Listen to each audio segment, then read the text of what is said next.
کبھی ایسا لگتا ہے نا کہ دن تو ختم ہو گیا لیکن کام کام وہیں کا وہیں ہے۔ یہ ایک ایسا مسئلہ ہے جس کا سامنا تقریباً ہم سب کو ہی کرنا پڑتا ہے۔ تو آج ہم برائن ٹریسی کے کچھ آزمودہ طریقوں پر بات کریں گے۔ یہ سیکھیں گے کہ کیسے اپنے وقت کے مالک بن کر اپنی زندگی کو صحیح سمت دی جا سکتی ہے۔ چلے پھر شروع کرتے ہیں۔ یہ احساس یہ تو ہم میں سے اکثر کو ہوتا ہے جب کاموں کا ایک پہاڑ سامنے کھڑا ہو اور لگے کہ بس ہم حالات کے رحم و کرم پر ہیں۔ اور یہ جو بے قابو ہونے کا احساس ہے نا، یہ صرف پریشان نہیں کرتا، اس کے ہمارے ذہن پر گہرے اثرات بھی ہوتے ہیں۔ اور یہ صرف کوئی خیالی بات نہیں ہے، یہ ایک حقیقت ہے۔ دیکھیں برائن ٹریسی کیا کہتے ہیں، وہ کہتے ہیں کہ اپنے وقت پر بے قابو ہونے کا احساس ہی اصل میں ٹینشن، بے چینی اور ڈپریشن کی سب سے بڑی وجہ ہے۔ تو اس کا مطلب کیا ہوا؟ اس کا مطلب یہ ہے کہ جب ہم اپنا وقت مینج کر رہے ہوتے ہیں تو ہم صرف اپنی ٹو ڈو لسٹ نہیں بلکہ اپنی ذہنی صحت کو بھی بہتر بنا رہے ہوتے ہیں۔ تو کنٹرول حاصل کرنے کا آغاز ہوتا کہاں سے ہے؟ کسی ٹیکنالوجی یا ایپ سے نہیں، بلکہ ہمارے اپنے ذہن سے۔ سب سے پہلے یہ سمجھنا ضروری ہے کہ ہماری سوچ ہمارے ایکشنز پر کیسے اثر ڈالتی ہے۔ یہاں پر ایک بڑا بنیادی نفسیاتی اصول کام کرتا ہے جسے کہتے ہیں کنٹرول کا قانون۔ سادہ لفظوں میں ہم اتنا ہی خوش اور اچھا محسوس کرتے ہیں جتنا ہمیں لگتا ہے کہ ہماری زندگی ہمارے اختیار میں ہے۔ یہی احساس ہماری خود اعتمادی اور اطمینان کی بنیاد بنتا ہے۔ اسے سمجھنے کے لیے دو طرح کی سوچ دیکھیں۔ ایک طرف وہ شخص ہے جو مانتا ہے کہ وہ اپنی زندگی کی گاڑی خود چلا رہا ہے۔ دوسری طرف وہ ہے جو محسوس کرتا ہے کہ وہ صرف ایک مسافر ہے اور حالات اسے کہیں بھی لے جا سکتے ہیں۔ اصل طاقت اور پازیٹیو رویہ تبھی آتا ہے جب ہم ڈرائیونگ سیٹ پر بیٹھنے کا فیصلہ کرتے ہیں۔ تو یہ صرف دفتر کے کاموں کو منظم کرنے کا نام نہیں ہے۔ جب ہم ٹائم مینجمنٹ کہتے ہیں تو دراصل ہم لائف مینجمنٹ کی بات کر رہے ہوتے ہیں۔ یہ اپنے ہر دن، ہر گھنٹے اور ہر لمحے کو ایک مقصد دینے کا فن ہے۔ اچھا، تو اچھی عادتیں بنانے کے لیے نا 4 ستونوں کی ضرورت ہے۔ سب سے پہلے آتی ہے خواہش، مطلب واقعی تبدیلی لانے کی ایک شدید چاہت ہونی چاہیے۔ پھر آتا ہے فیصلہ، یعنی ایک پکا ارادہ کہ ہاں یہ کرنا ہے۔ اس کے بعد ہے عزم، یعنی چاہے کتنی ہی مشکلیں آئیں ڈٹے رہنا ہے۔ اور آخر میں سب سے اہم نظم و ضبط، یعنی ڈسپلن، اسے روز کی عادت بنانا، یہاں تک کہ جب دل نہ بھی چاہے تب بھی کرنا۔ ان چاروں کے بغیر کوئی بھی عادت زیادہ دیر تک نہیں چل سکتی۔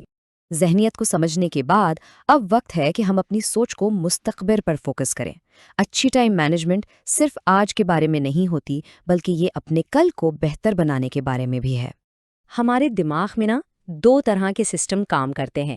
ایک ہے تیز سوچ جو فوری فیصلے کرتی ہے، جیسے ٹریفک میں گاڑی چلاتے ہوئے، اور دوسری ہے سست سوچ جو گہرائی میں جا کر بڑے فیصلے کرتی ہے، جیسے کیریئر کا انتخاب کرنا۔ اکثر ہوتا یہ ہے کہ ہم زندگی کے بڑے فیصلوں میں بھی تیز سوچ کا استعمال کر بیٹھتے ہیں، اور بس یہی غلطیوں کی جڑ بن جاتا ہے۔ یہ مثال بہت خوبصورتی سے اس بات کو سمجھاتی ہے کہ صرف محنت کرنا ہی کافی نہیں ہے۔ اگر کامیابی کی سیڑھی چڑھ رہے ہیں تو یہ ضرور دیکھ لیں کہ وہ صحیح عمارت سے لگی بھی ہے یا نہیں، ورنہ ساری محنت، سارا وقت سب ضائع۔ ایک بہت ہی زبردست تکنیک ہے مستقبل سے واپسی کی سوچ۔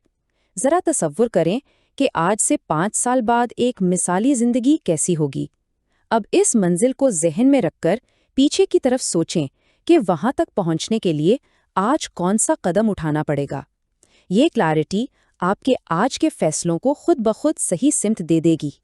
صرف ایک واضح ویژن ہونا کافی نہیں، اب اسے حقیقت میں بدلنے کا وقت ہے، اور اس کا سب سے بہترین طریقہ ہے کہ اپنے منصوبے کو لکھا جائے۔ جب خیالات صرف ذہن میں ہوتے ہیں نا تو وہ دھندلے سے رہتے ہیں، انہیں کاغذ پر لانا انہیں ٹھوس اور قابل عمل بناتا ہے۔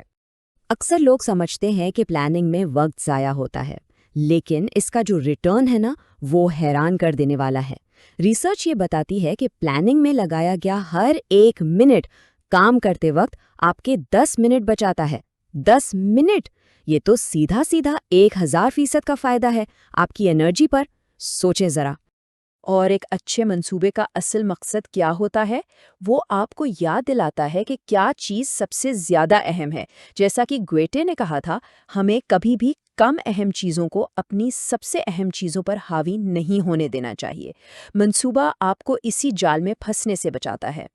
بڑے منصوبے تو بن گئے، لیکن روزمرہ کے کاموں کا کیا ہوگا؟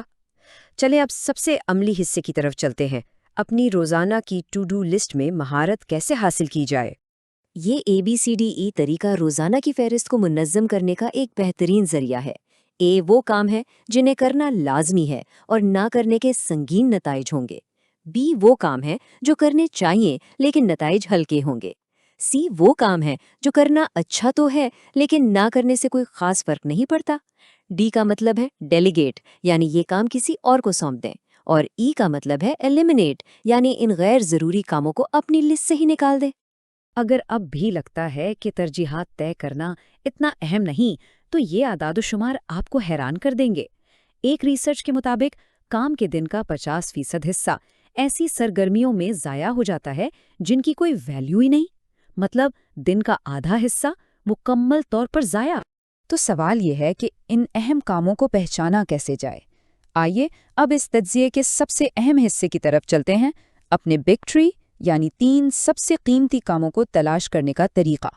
اسے کہتے ہیں 90-10 کا اصول۔ آپ کی لسٹ میں موجود 10% کام ہی آپ کی 90% کامیابی کے ذمہ دار ہوتے ہیں۔ کامیابی کا راز ان چند انتہائی اہم کاموں کو پہچاننے اور اپنی پوری توانائی ان پر صرف کرنے میں ہے۔ تو خود سے یہ طاقتور سوال پوچھیں، وہ کون سے 3 کام ہیں جو میرے 90% ویلیو پیدا کرتے ہیں؟ اس سوال کا جواب کام کرنے کا انداز ہمیشہ کے لیے بدل سکتا ہے۔ تو اپنے یہ بگ 3 کیسے تلاش کیے جائیں؟ بہت آسان ہے۔ خود سے یہ 3 جادوئی سوالات پوچھیں۔ پہلا، اگر آج پورا دن صرف ایک کام کرنے کی اجازت ہو تو وہ کون سا کام ہوگا جو سب سے زیادہ ویلیو دے گا؟ اچھا، اب سوچیں، اگر 2 کام کر سکتے، اور پھر اگر 3 کام کر سکتے۔ یہ چھوٹی سی ایکسرسائز آپ کے دماغ سے سارا کچرا صاف کر دے گی اور صرف سب سے اہم کاموں پر فوکس لے آئیں گے۔ اور یہ کلیئرٹی حاصل کرنا انتہائی ضروری ہے۔ اگر ان 3 سوالوں کا جواب نہیں دے سکتے تو اس بات کا بہت زیادہ امکان ہے کہ آپ کی زیادہ تر توانائی اور وقت کم اہم کاموں میں ضائع ہو رہا ہے۔ تو آج کے بعد ہر کام شروع کرنے سے پہلے خود سے بس یہ ایک سوال پوچھیں، اس وقت میرے وقت کا سب سے قیمتی استعمال کیا ہے؟ اس ایک سوال کو اپنا رہنما بنا لیں اور آپ دیکھیں گے کہ آپ کی پروڈکٹیوٹی اور زندگی کا معیار دونوں کیسے بلند ہوتے ہیں۔